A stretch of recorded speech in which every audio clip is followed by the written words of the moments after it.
ఆంధ్రప్రదేశ్లో ఎన్నికలకు ముందు జరిగిన వాతావరణం అంతా ఇంతా కాదు. తెలుగుదేశం పార్టీ, బీజేపీ, పవన్ కళ్యాణ్ వీళ్ళంతా జతగట్టి జగన్ను ఓడించేందుకు ఒకవైపున ప్రయత్నం చేస్తే, మరోవైపున వైఎస్ జగన్మోహన్ రెడ్డి గారి సోదరి వైఎస్ షర్మిల గారు కూడా ఏకంగా జగన్ అన్నకే రివర్స్గా తాను అడుగులు వేశారు. అన్నకు బాణం అంటూ తాను విచ్చలవిడిగా ఆంధ్రప్రదేశ్ రాష్ట్రంలో అడుగు పెడితేనేమి, కాంగ్రెస్ పార్టీ పగ్గాల్లో తాను బాధ్యతలు తీసుకునడం తరువాయి ఇక ఆ వెనువెంటనే తాను సంచలన బాంబులు పేలుస్తూ అడ్డంగా క్యాంపెయిన్ చేస్తూ ముందుకెళ్లారు. దాని పర్యవసానాలు పెద్దగా ఏమీ లేవా అంటే, కాస్తో కూస్తో ఓటింగ్ ప్రభావితం ఏం కాలేదు. కానీ తాను చెప్పిన మాటలు అల్టిమేట్గా కూటమి నేతలకైతే ప్లస్ అయింది. తద్వారానే కొన్ని చోట్లలో భారీగా మెజార్టీ కూడా వాళ్లకు ఆస్కారమైంది.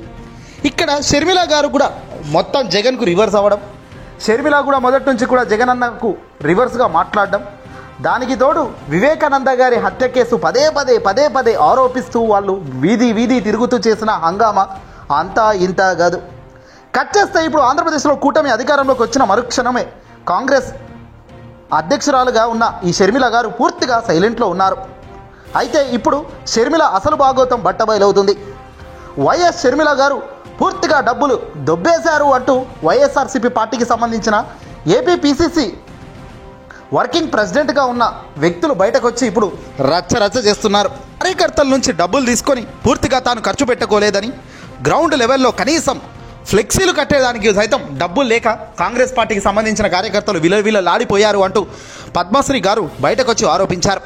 తక్షణమే ఆమెను ఏపీ నుంచి గెంటేసే కార్యక్రమం చేయాలి అంటూ కాంగ్రెస్ హైకమాండ్కు ఆదేశాలు ఇవ్వాలి అంటూ కూడా ఆమె సంచలన బాంబు పేల్చారు. షర్మిల గారు పూర్తిగా వ్యస్తం చేసేశారు, నమ్మించి మోసం చేశారు. పార్టీలో తిరుగుతూనే పార్టీ కోసం డబ్బులు ఏమాత్రం ఖర్చు చేయకపోగా హైకమాండ్ ఇచ్చిన డబ్బులను సైతం ఖర్చు పెట్టేందుకు నిరాకరించారని, పూర్తి స్థాయిలో గ్రౌండ్ లెవెల్లో కనీసం పేపర్లు కట్ చేసే దానికి కూడా కత్తెర కూడాకు డబ్బులు లేవని కూడా ఆమె తెలిపారు. దీనికి సంబంధించి షర్మిల గారు ఇప్పటిదాకా రియాక్షన్ కూడా ఇవ్వలేదు. అంటే అర్థం ఏంటి? సేమ్ తెలంగాణలో ఇదే ప్లేట్. షర్మిల గారు మొదట వైఎస్ఆర్ టీపీ అనే పార్టీని స్థాపించడం అయితేనేమి, అక్కడ పార్టీ పెడుతున్నట్టుగా ఫుల్గా కేసీఆర్కు యాంటీగా ప్రచారం చేసుకొచ్చారు. అల్టిమేట్గా అక్కడ ఎన్నికల్లో కనీసం పోటీలో కూడా నిలబడకుండా కాంగ్రెస్కు మద్దతు తెలిపి తన పార్టీ వైఎస్ఆర్ టీపీని ఏకంగా ఆ పార్టీని అందులో కలిపేసి రావడం జరిగింది. ఎందుకమ్మా అక్కడ కలిపేశావంటే సరైన సమాధానం లేదు. కట్ చేస్తే ఆంధ్రప్రదేశ్లో అడుగు పెట్టారు. కాంగ్రెస్ పిసిసి అధ్యక్షురాలిగా వాళ్ళు హైకమాండ్ ఎక్కడ ఏం చెబితే అది చేస్తాను, వాళ్ళంటే నాకు గౌరవం అంటూ డైలాగులు కొట్టిన షర్మిల ఏకంగా జగన్మోహన్ రెడ్డి గారిపై పొద్దున్న లేస్తే విమర్శలతో మొత్తం హోరెత్తించారు. అల్టిమేట్గా తాను లక్ష్యం నెరవేర్చుకున్నారు. అన్నను ఓడించాలి అనుకున్న తన కోరిక ఎలాగో అలాగా నిజమైంది. ఇప్పటికైనా సైలెంట్గా ఉంటారా అంటే చూసారా, నమ్మిన కాంగ్రెస్ నాయకులను సైతం ఇప్పుడు తాను మోసం చేసే కార్యక్రమం బయటపడింది. తీసుకున్న డబ్బులు ఖర్చు పెట్టలేదు, అసలు ఈమెను ఏపీ పిసిసి చీఫ్ అధ్యక్షురాలిగా ఉంచడానికి వీలే లేదు అంటూ ఢిల్లీకి ప్రయాణం అవుతున్నారట కాంగ్రెస్కు సంబంధించిన ఆంధ్రప్రదేశ్ రాష్ట్ర నాయకులు. కాంగ్రెస్కు సంబంధించి షర్మిలను పూర్తిగా తరిమికొట్టే కార్యక్రమానికి ఏపీకి సంబంధించిన కాంగ్రెస్ అధినేతలు, కాంగ్రెస్ పార్టీకి సంబంధించిన ముఖ్య నేతలు ఇప్పుడు ఢిల్లీకి వెళ్తున్నారు. సోనియా గాంధీ, రాహుల్ గాంధీ లాంటి వ్యక్తులతో ఇప్పుడు కూర్చొని మాట్లాడి షర్మిలను గెంటేసే కార్యక్రమానికి శ్రీకారం చుట్టబోతున్నట్టు తెలుస్తుంది.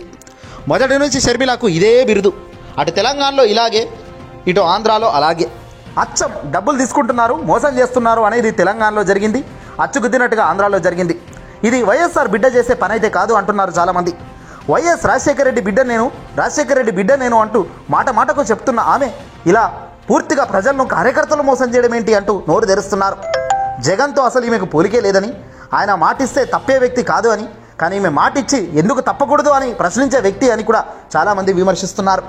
ఏదేమైనప్పటికీ కూడా షర్మిలకు కొద్ది రోజుల్లో బిగ్ షాక్ హైకమాండ్ ఇస్తుంది అనడంలో సందేహమే లేదు.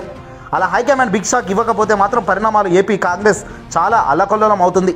తద్వారా ఉన్న పరువు కాస్త మరింత పోయేదానికి ఛాన్సెస్ ఉన్నాయి. ఎన్నికల ముందు హడావుడి చేయడం, ఎన్నికల ఫలితాలు అయిపోయాక సైలెంట్లో పడ్డం, ఇదిగో ఇలాంటి పార్టీలకే చెందుతుంది.